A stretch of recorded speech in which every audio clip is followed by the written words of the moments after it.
And I think it was Amy that I was picking on first in terms of immediate reflections on what you've just heard. Well, I thought it was all fascinating, so thank you. What just struck me most about what you were talking about in the latter half of it was brands, and it really chimes with conversations that... Thank you. Tessa. Thanks.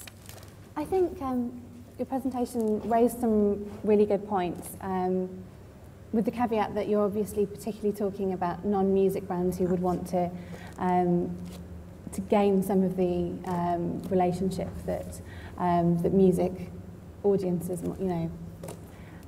would enjoy. Actually programming performances and communicating our music. And funnily enough... Panel, what do you think? I don't know if I can resolve it, but I can agree that there is a tension. Particularly in Josephine's presentation, I noticed when you were talking about vloggers and this language that young people use and being quite informal and buddy-ish, and that's not necessarily something that the London Sinfonietta can be. I absolutely agree, and obviously there are different things are going to be right for different organisations, but yeah, you absolutely make some great points, and it's very much borne out by the outreach work that EFTAS does, and with our education team who work a lot with young people and with schools, run ensembles and classes and so on. Again, we're probably fortunate that we work in a sort of specialised field, I suppose, that we can own that specialism and offer that experience to young people. But yeah, no, you're absolutely right. There is a tension, and fundamentally the best way to understand young people is just to listen to them and to talk to them and to make sure that you're giving young people a voice in everything that you do. Sorry, I feel like I've spoken too much already. I mean, it makes me think, 2 weeks ago I did a gig, and this boy, who was about 10 or 11, came up to me afterwards. He was staring at the trumpet for a while, and he came up to me and he looked at the swan mandol, and his experience of music was what he hears on the radio, Radio 1. That is his experience of music. So the conversation that we had... And is it easier for an individual musician promoter to have that authentic relationship than an institution? You're both representing institutions of different types. How do you make an authentic tone and have a dialogue with younger people who might be interested in what you're doing and want to be your friends? Well, I think you make a distinction between your organisational voice and the voice of the people that you employ and go out there to work with young people, and very much within sort of music and with dance, especially if you're teaching someone something, it's quite a personal and a one-on-one relationship, very much built on trust and listening and respect. So to make sure that the staff you're employing to do that understand that and are very skilled and will listen to the young people.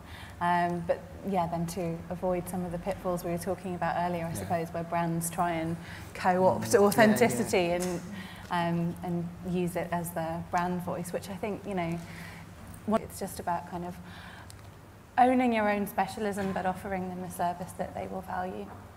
And practically, what does that mean in terms of things like social media, in terms of how you're going out and engaging and having a conversation? Or are you having a conversation, or do you just feel that that's not appropriate? No, we do. But again, even our social media audiences are quite diverse, and I wouldn't assume that social equals young necessarily. Yeah, no. We find Twitter and Instagram really useful channels for talking to a younger audience, but for example, the people that interact most with our posts. I think the way the London Sinfonietta have tried to find a way through this tone of voice problem is just by being really honest. I find this, Amy, but one thing is when you're providing gigs or concerts for sort of specialist music, you don't necessarily expect younger people to like only that type of music. I think people do listen to music in a much more diverse way. You know, whereas if you were showing off at a party about your music taste 30 years ago, you might have wanted to demonstrate depth and to show that you knew everything about jazz or 60s girl groups or something like that. Now it's much more about breadth and about eclecticism, and people, you know, we need to read loyalty in a slightly different way. You know, maybe loyalty for us is an audience who do then go on and tell their friends that Cecil Shop House is definitely the best place to go and see folk music in London, you know, rather than someone who will only listen to folk music at the expense of everyone else. Should I just say that one more time, just in case anyone didn't get that? Definitely the best. Yeah, that's it. How wonderful it is too. Any other questions? I mean, from the floor? Yes? I just wanted to ask, on the back of something very interesting you said, Josephine, with regards to the brands and essentially how the brands may end up taking over. A very real personal point is that a lot of the money, the financing for getting younger audiences into mainstream music is public funding, which is, as we all know, getting cut, and so that's disappearing. In parallel, you also have brands investing in young people, the obvious example being Red Bull Music Academy, which, as much as I hate Red Bull, do an incredible job with music, working with young artists, especially marginalised music like grime music. So the question really to the panel is, what effect is that going to have on the live music industry? Extremely good question. Who wants to tackle that first? I will. I think for live independent music, somebody doing something else over there will not have an effect. We will still be creating music.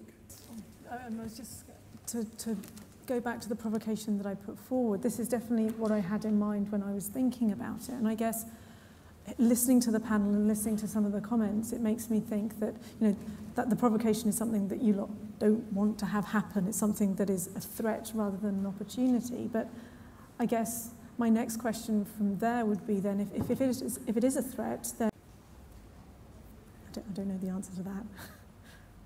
I mean, I absolutely, the way that you framed it, I thought was excellent. We can see that public funding is going through an incredibly bad phase that could last an incredibly long time. At the same time, you have a commodity that is increasingly in demand to other people who've got money. Are in the same position. Another point I'd like to make, I agree with all the points that the panel have made. They're very pertinent questions for the art sector at the moment. But a lot of music that is being made, is being listened to at gigs, is being consumed, is probably under the commercial radar. You know, it might be going to a folk club, it might be going to watch your friend DJ in a pub, it might be making music yourself and then trying to get gigs and putting things out in a much more DIY way. You know, there are some sorts of music that just die when it gets big. They just, you know, the US garage rock band scene, you know, when it was this underground scene, like there was emotional connection. And the ways that we get into music are purely emotive. You know, I think, and correct me if I'm wrong on this, Josephine, but I think kind of what you were saying is that you know, I think it's, I mean, you know, you don't want to tell people not to make any money because they starve, but yeah, you know, it's like, I think my personal view, coming back on your question, having been involved in fundraising for the arts in different forms for a long time, is got those things in place and you're in a strong position, then absolutely there's the potential there, I think, to have a different kind of relationship and potentially grow funding from different sources.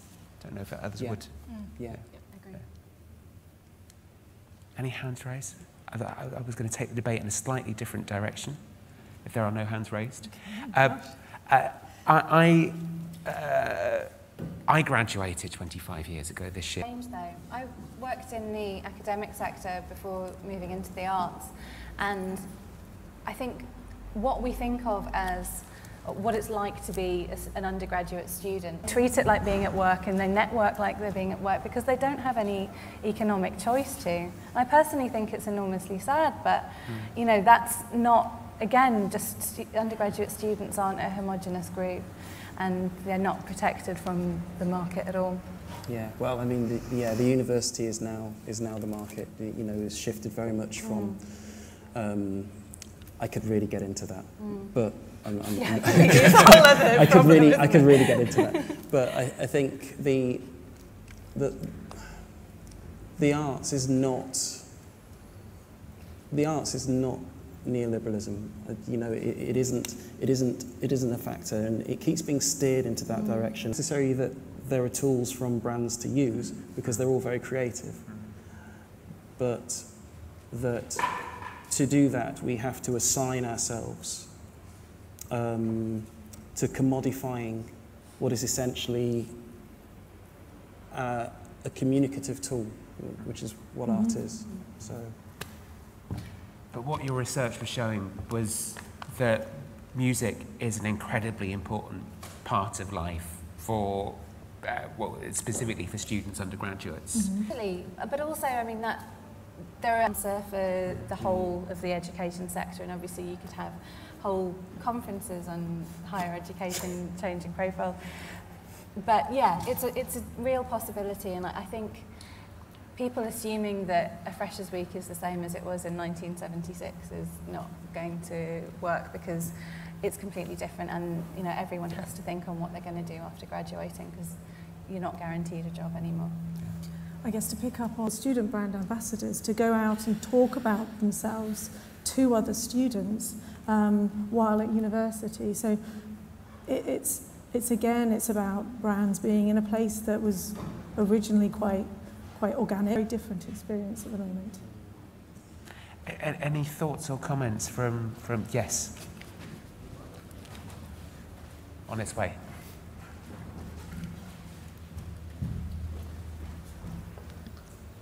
Yeah, thanks. I want to pick up on Corey's point, because I think it's a really important one, this idea that... Can I just pick up on that point of invisible communities? Absolutely. Thinking of diversity in terms of young people is crucial. Any other questions or comments about how people think things are changing in terms of audience? Or not that?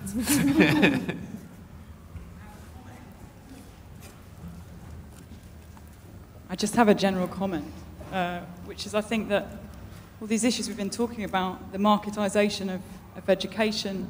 You want to respond? Yeah, absolutely. Yeah. It's funny, it's like we've...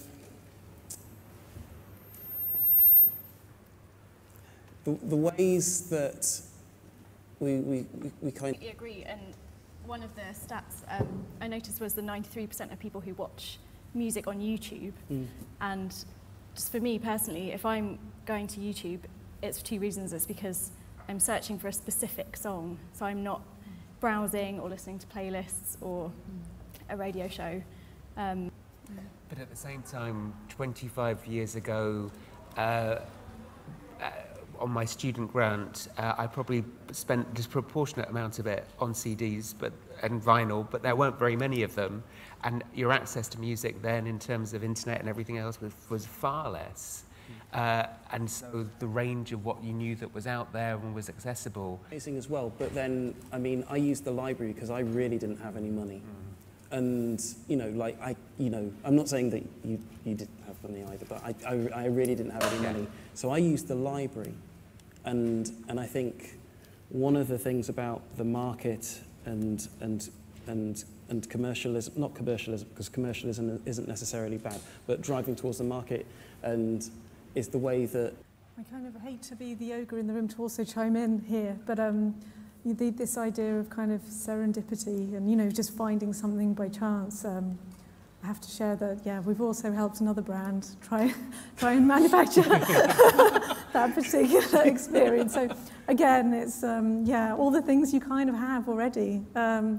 We've got a couple of minutes left, and I just wanted to go back through the panel just for any final thoughts and anything practical that you would want to share today in terms of things that you could go away and do to be more engaged with and having a better conversation with a younger audience. Can I come back to you first again, Amy? You all? I can start from my point of view, and Fantastic. then yeah. Okay, I guess from my point of view as a youth researcher, we sort of, I guess, handle or manage relationships for brands and clients. Thank you. Fascinating. I'd maybe just find... I guess if you want to find out what a younger person thinks, talk to a younger person, and maybe it's more about, you know, not necessarily relying on research, but just getting out the house and speaking to someone instead. Because if you want very much for engaging on this wonderfully hot and sunny afternoon, and a huge thank you to the panel and particularly to Josephine for her provocation. Round of applause for them, please.